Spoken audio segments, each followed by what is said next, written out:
మన సంధ్య థియేటర్లో జరిగినటువంటి తొక్కిసలాటలో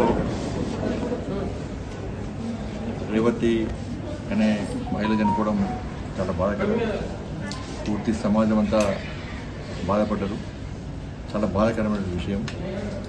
వారి కుమారుడైనటువంటి శ్రీతేజ్ కూడా కిమ్స్ హాస్పిటల్లో ట్రీట్మెంట్ చేసుకుంటున్నాడు. మొదలైన పార్లమెంట్ సమావేశాలు మనం అనుకోకుండా హైదరాబాద్ వచ్చి వెంటనే తిరిగి మళ్ళీ ఢిల్లీ పోయి రావడం జరిగింది. ఇప్పుడే ఢిల్లీ నుంచి రావడం జరిగింది. ఈరోజు మన బాబుని చూసిన తర్వాత చాలా బాధ అనిపిస్తున్నది.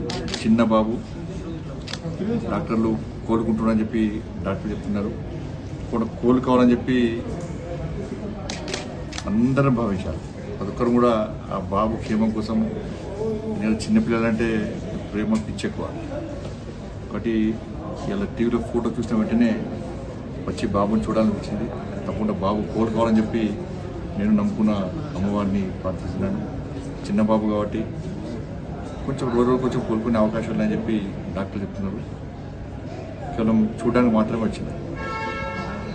ఇప్పుడు రాజకీయాలు మాట్లాడే టైం కాదు. వీళ్ళు వాళ్ళని తిట్టుకోవడము, వాళ్ళు వీళ్ళకి అన్ని దయచేసి బంద్ చేద్దాం.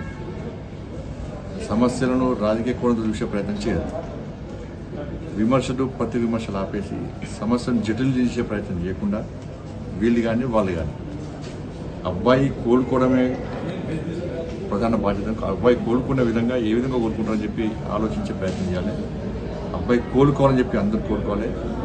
సమస్యలను జటిలు చేసే ప్రయత్నం చేయొద్దని చెప్పి సామరస్యంగా ఉండాలని చెప్పి మీ ద్వారా విజ్ఞప్తి చేస్తాం. Thank you.